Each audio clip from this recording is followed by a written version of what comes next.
जय महाराष्ट्र भाऊ, चॅनलवर स्वागत आहे तुझं. तुझ्यासाठी मी आज रिव्ह्यू घेऊन आलेले झपाटलेल्या चित्रपटाचा.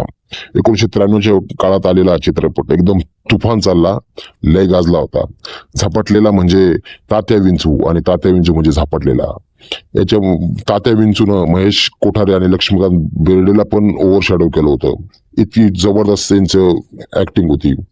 याचं दिग्दर्शन केलेलं महेश कोठारेने. याच्यात मुख्य कलाकार लक्ष्मीकांत बेर्डे, महेश कोठारे, दिलीप सर, किशोरी शहाणे मॅडम आणि रामदास पाध्ये. हा हॉरर कॉमेडी जनरचा चित्रपट होता. याचं कथानक फिरते बाबा चमत्कार या मांत्रिकाभोवती. जो मरताना आपली काळी जादू तात्या इंचू मध्ये टाकून देतो, आणि तो बाहुला योगायोगानं लक्षा या अत्यंत साधा आणि घाबरट पोराच्या हातात पडतो.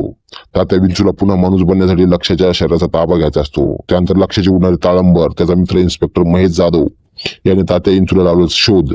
या सगळ्यातून निर्माण झालेली रंजक परिस्थिती म्हणजे झपाटलेला. याच्या जमेच्या बाजू सांगतो भाऊ तुला. विषय हार्डच आहे. तात्या विंचू आणि व्हॉइस ओव्हर एवढा परफेक्ट जमला होता की दिलीप सरांचा आवाज आणि तात्या विंचू वेगळे वेगळे तुम्ही इमॅजिनच करू शकत नाही. एवढा त्यांनी एकदम तंतोतंत आवाज दिला होता. त्यांचे डायलॉग पण का छान होते. ओम भगभुगे भगनी भागोदरी, ओम पट स्वाहा, अजून पण मुखपाट आहे, आणि ते अंगावर काटा आणणार तेवढेच होते. तुम्ही दिलीप सरांना ह्या अशा रूपामध्ये कधी इमॅजिन केलं नसेल. आणि लक्ष्मीकांत बेर्डे यांचा अभिनय, लक्ष्याची भूमिका लक्ष्मीकांत बेर्डे याच्याशिवाय कोणीच करू शकलं नसतं. त्यांचा कॉमिक टायमिंग, भीतीचे चेहऱ्यावर हावभाव, तात्या विंचू सोबत त्यांचे सीन्स एकदम कडक आहे.